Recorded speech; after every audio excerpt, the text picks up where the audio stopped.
Everyone makes the same mistake at the very beginning because it's somehow embedded in our head that you start from the idea.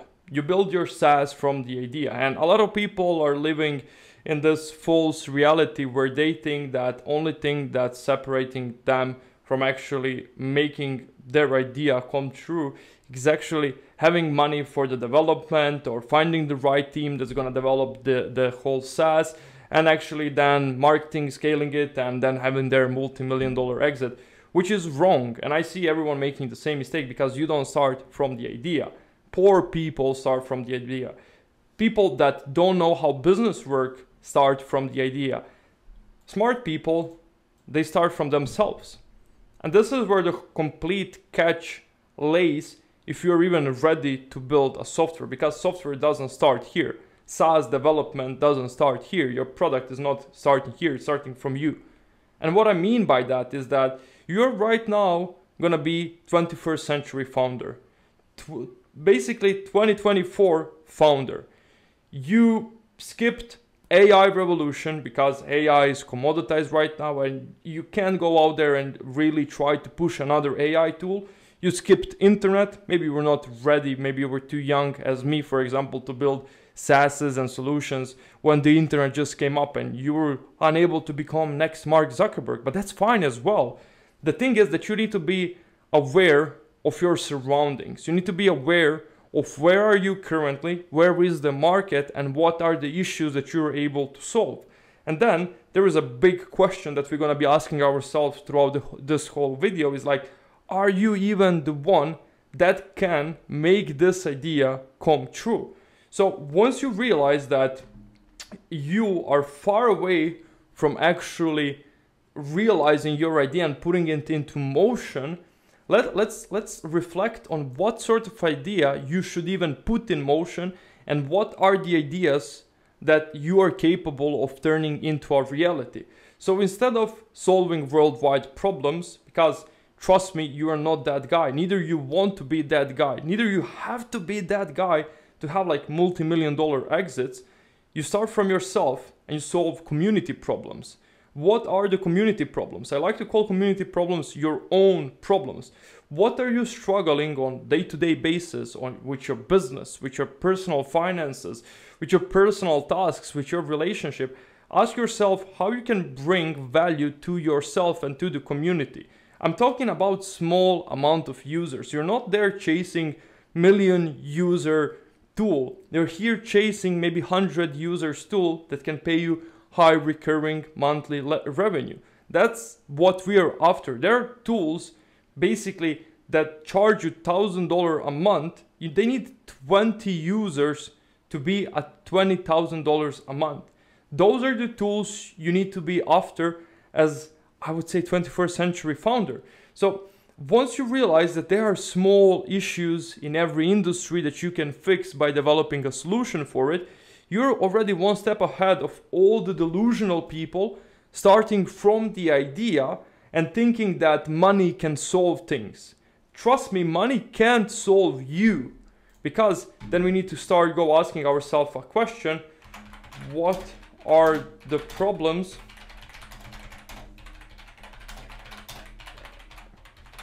the best way to create softwares is to sort day-to-day tasks. Sort day-to-day basis problems. Once you ask yourself what are those problems for you that could reflect on the community that you are part of and that you can actually provide value, that once you have the MVP of that product and you ask someone to sign up, they won't really say, oh, I'm gonna do this. Yeah, sure, looks amazing, I'm gonna do it tomorrow. But they actually are interested to click on it right away and sign up. I'm gonna use a plain example just for the sake of this video, and I'm gonna say a personal, for example, personal finances. If you're a guy that runs businesses and you want to make sure that all your personal finances are done properly, so that could be an issue for someone that's in your tax bracket. So you find out a problem. I'm using this just for an example. Once you have that problem that you're solving for yourself, again, solving a personal/community issue, then you ask yourself, how can you make this a reality? I actually solve this?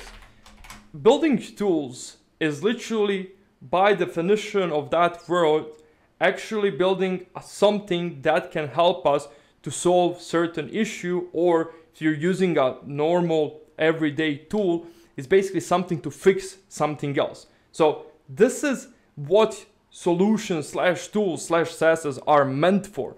So you're gonna build something that's gonna be able to basically work as a leverage to solve that problem.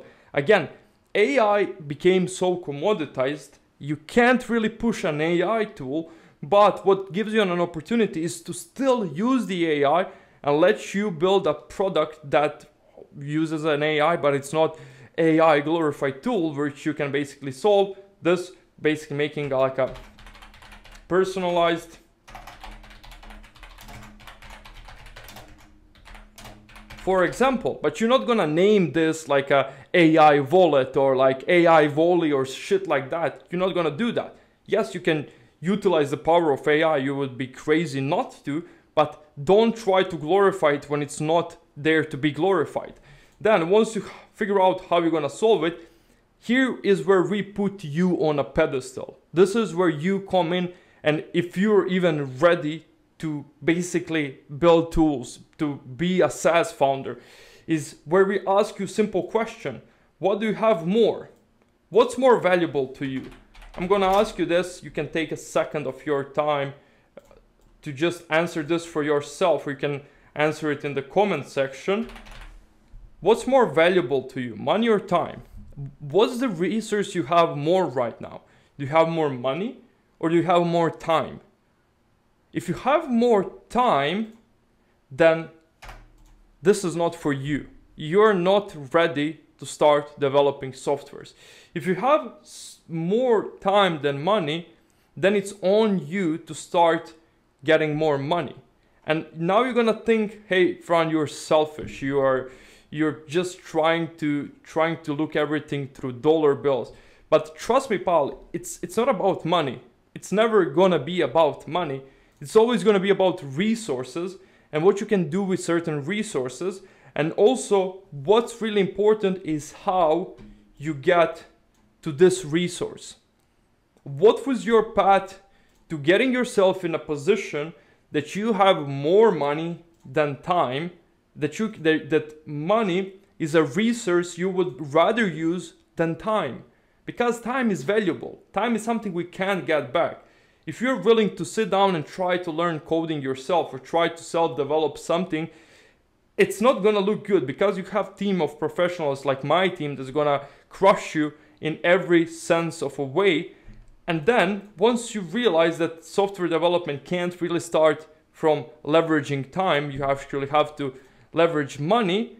What comes with money and who are you as a person to actually be an individual to gain that money is something different.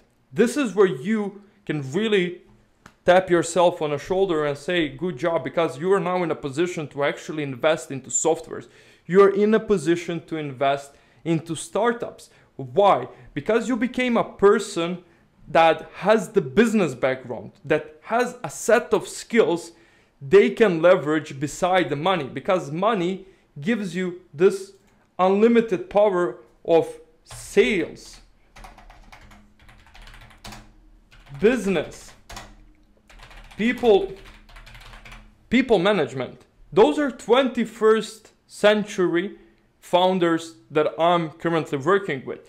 People that build successful marketing agencies, that build successful info product businesses, e-commerce stores, you name it. Young dudes or girls that work their ass off and now they're ready to take the money that they gained and invest it into something that can turn into an exit. And you know what? What I'm explaining to you right now is in one of the most cases I don't have to explain to them. For example, we work with a lot of people that have info product businesses. They have an info product business and then they create a high ticket offer and they have like a batch of small group of clients they're serving, more intimate one-to-one, and they want to build a platform that they can subscribe on $200, $300 a month retainer besides the coaching, and they keep it that way. So if they have 50 clients on that single platform at $300 a pop, they're doing crazy numbers and they're already ready for exit. No matter if those clients are coming from their own personal coaching, but they're building an asset, a long-term asset from the existing client base. And what I'm telling you right now is something you can't teach yourself. You can't just go out there and learn it. You have to go through the whole cycle of you becoming someone that can actually get access to this resource that gives you also these type of skill sets. And this is when you are actually ready to start moving forward with software development, with building a SaaS, understanding all of this and understanding that before the idea is even relevant, you have to understand who you are, what actually gives you an ability to invest the resource, skill set, and what are the problem you're trying to solve, and then packing the idea and creating this whole groupation of features and branding and all that stuff is something completely different. And that's something that we can wrap up in another video. But before we even connect with other videos, I want to make sure that before you start software development and going into SaaS, you need to ask yourself, are you the one? Are you in a position to invest $10,000, $15,000, $20,000 to build a SaaS, and yet again to support it with marketing and then run a successful product? I met a lot of people that had brilliant ideas, but they were not the one. They didn't understood that software development sometimes takes time, that they need to at least know something when it comes down to technicalities. They need to have some background in business and marketing in order to launch a product like this. Because I met a lot of people that I tried to help and they didn't have this type of background. All the products failed. People that invested money never actually pursued the idea to the end, and eventually this puts like a black stain on the whole software development industry, and it presents that starting a startup is hard, that building software is hard, and truth to be told, it is hard, but just for people that are not ready for it.